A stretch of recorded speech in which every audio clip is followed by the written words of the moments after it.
My fellow Americans, tonight I am speaking to you because there is a growing humanitarian and security crisis at our southern border. Every day, Customs and Border Patrol agents encounter thousands of illegal immigrants trying to enter our country. We are out of space to hold them, and we have no way to promptly return them back home to their country. America proudly welcomes millions of lawful immigrants who enrich our society and contribute to our nation. But all Americans are hurt by uncontrolled illegal migration. It strains public resources and drives down jobs and wages. Among those hardest hit are African Americans and Hispanic Americans. Our southern border is a pipeline for vast quantities of illegal drugs, including meth, heroin, cocaine, and fentanyl.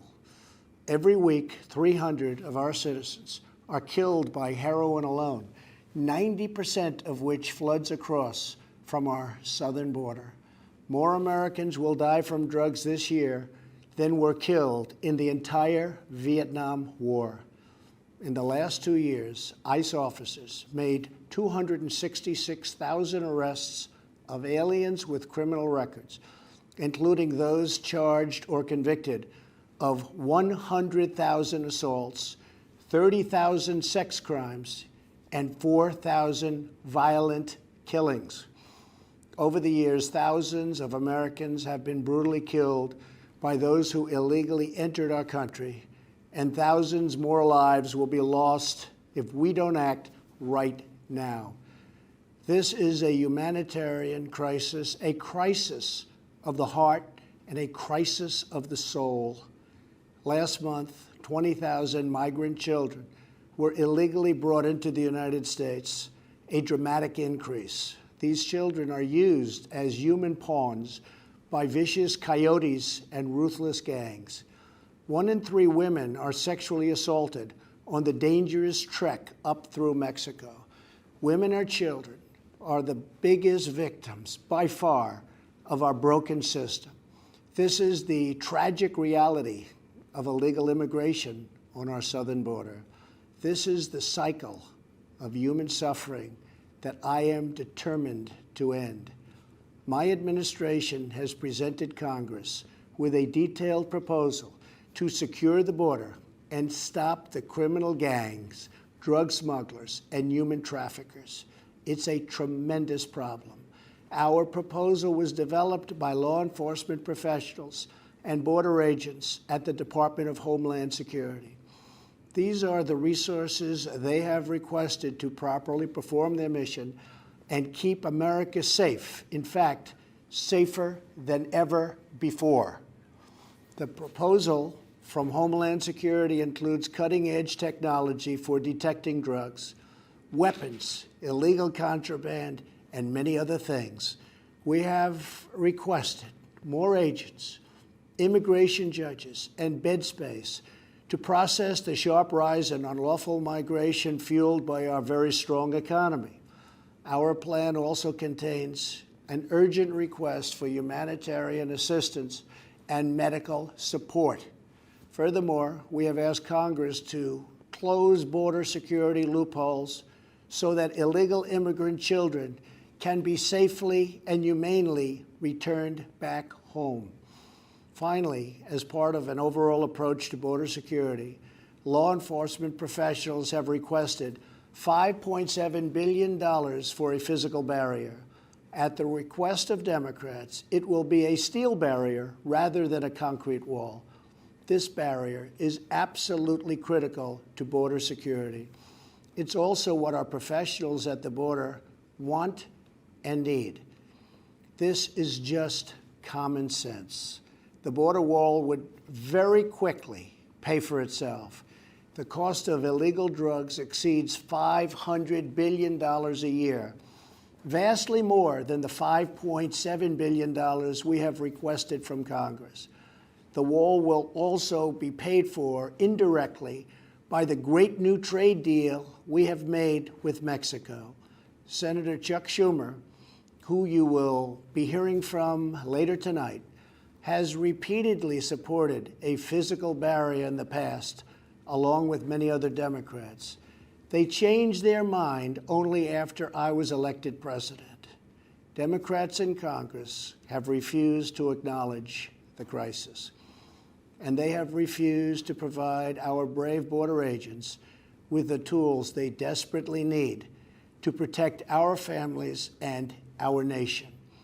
The federal government remains shut down for one reason, and one reason only, because Democrats will not fund border security. My administration is doing everything in our power to help those impacted by the situation. But the only solution is for Democrats to pass a spending bill that defends our borders and reopens the government. This situation could be solved in a 45-minute meeting. I have invited congressional leadership to the White House tomorrow to get this done. Hopefully, we can rise above partisan politics in order to support national security. Some have suggested a barrier is immoral. Then why do wealthy politicians build walls, fences, and gates around their homes? They don't build walls because they hate the people on the outside, but because they love the people on the inside. The only thing that is immoral is the politicians to do nothing and continue to allow more innocent people to be so horribly victimized. America's heart broke the day after Christmas when a young police officer in California was savagely murdered in cold blood by an illegal alien who just came across the border. The life of an American hero was stolen by someone who had no right to be in our country. Day after day, precious lives are cut short by those who have violated our borders.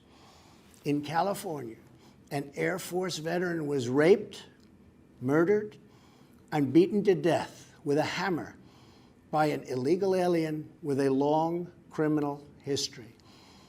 In Georgia, an illegal alien was recently charged with murder for killing, beheading, and dismembering his neighbor. In Maryland, MS-13 gang members who arrived in the United States as unaccompanied minors were arrested and charged last year after viciously stabbing and beating a 16-year-old girl. Over the last several years, I've met with dozens of families whose loved ones were stolen by illegal immigration. I've held the hands of the weeping mothers and embraced the grief-stricken fathers. So sad, so terrible. I will never forget the pain in their eyes, the tremble in their voices, and the sadness gripping their souls. How much more American blood must we shed before Congress does its job?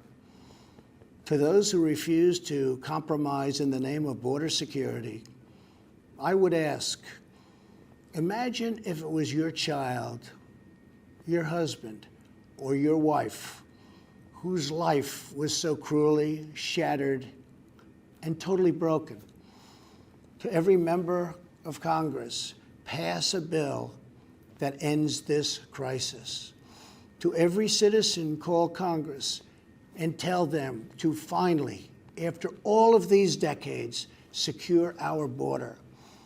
This is a choice between right and wrong, justice and injustice. This is about whether we fulfill our sacred duty to the American citizens we serve. When I took the oath of office, I swore to protect our country, and that is what I will always do. So help me God. Thank you and good night.